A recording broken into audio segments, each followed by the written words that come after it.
The privatization of Air India is an inflection point for the economy. Over the decades, country after country has discovered that they have no more business running an airline than fleets of buses or taxis.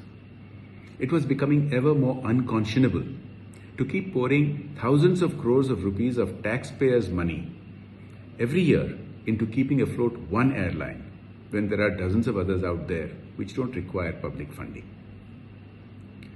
Yes, Air India has often worked for the nation, such as bringing back stranded Indians abroad. But that can be achieved through our Air Force and also through outsourcing and requisitioning from the private sector.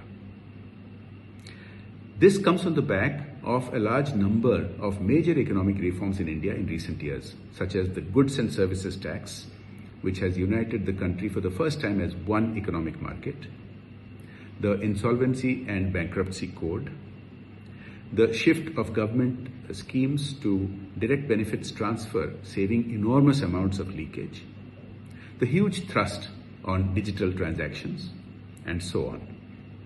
Ironically, India is stepping on the gas at a moment when China is reversing decades of free market policies that helped it to become the second largest economy in the world.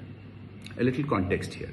India and China are the two largest nations in the world and historically have dominated the world economy until the Industrial Revolution.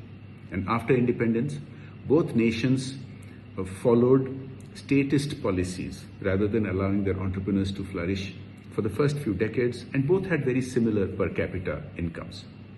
But starting around 1979, China's then new leader, Deng Xiaoping, reversed Mao Zedong's communist policies and opened up Chinese economy. And China saw enormous economic growth, pulled its hundreds of millions of people out of poverty, and has become the world's second largest economy and a major military power as well. India started later in the 1990s under Prime Minister P.V. Narasimha Rao, and later that decade under Prime Minister Atal Bihari Vajpayee, who started the thrust on infrastructure.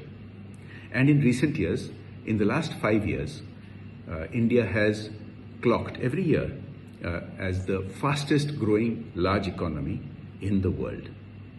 Now, China, under its President Xi Jinping, after all these decades, is reversing those policies.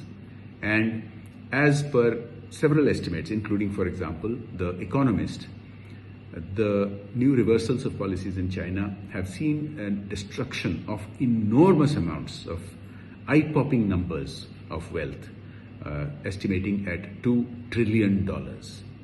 So this is a historic moment when India is seizing the baton and leading the charge for the revival of the global economy and also for uplifting our hundreds of millions of people and beginning to play a more important role in global geopolitics.